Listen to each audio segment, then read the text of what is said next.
What's your name and what do you do? I'm JT Morgan. I am a sober coach, sober companion. I'm talking to you from New York City, but I travel all around the world and in this country, Miami and Los Angeles also. In what ways do you sow the seeds of long term recovery with your addicts? How do you change their worldview during the 30 days? Well, Matthew, that's really kind of the $30 million question. I have a lot of modalities that I use, and everyone is an individual, so it depends on that individual. But one of the things I did recently with someone that I had was they'd always wanted to do stand up comedy. So I grabbed one of my stand up comedy friends in recovery, and we did lessons twice a week for the month that they were there. At the end of that month, they went up on stage and did a routine. So the idea is trying to cultivate new talents, new things to take up all that time that you were spending while you were drinking and drugging. What kinds of people are your clients? Do you see a wide variety of people? You know, one of the things I like to do is keep a huge variety of people because it keeps me on my toes and it always remembers that this uh, addiction is up and down the scale. And so I have clients that are trust fund babies that have had all the money in the world to kill themselves. And I've had people just getting out of jail who have nothing and they still have the same problem. So it's keeps me on my toes and I like working with different people. What kinds of relationships do you have with your clients? Well, my relationships are good. It's a very tricky thing, and again, everyone's an individual on this, but we're not here to be friends. We're here to get better.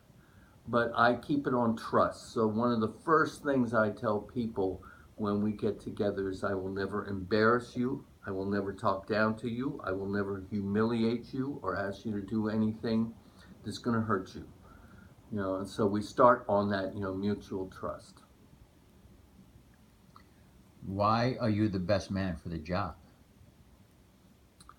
Well, because I this is a brand new paradigm, the sober coaching thing, and I brought a whole different viewpoint that's really almost nuts and bolts, really, and logic in the beginning. And that's getting your health back, your body back, because without your body, your mind can't function. And if you get your mind back, and when your mind is starting to function again, then your spirit starts to function again. And one can't happen without the other.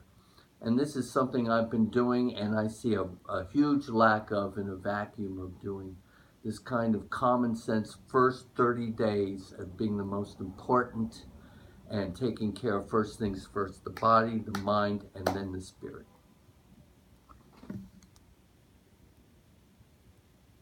Great.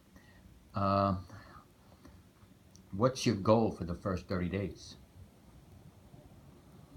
Well, the first goal is just to get the toxins out of your system. And it's hard for people to understand, but in your first days of getting sober, you are absolutely poisoned and you can't think. It's hard to even make just logical decisions. So we work you out of that. If we have to do a medical detox, we do that first. And then it's just to slowly get you to see what this drug has done to you, what this drinking has done to you, what these habits have done to your life. And, I work on the principle that I can only take you to the water, I can't make you drink. But once you see where you've been and what has been happening, you're ready to go. All right.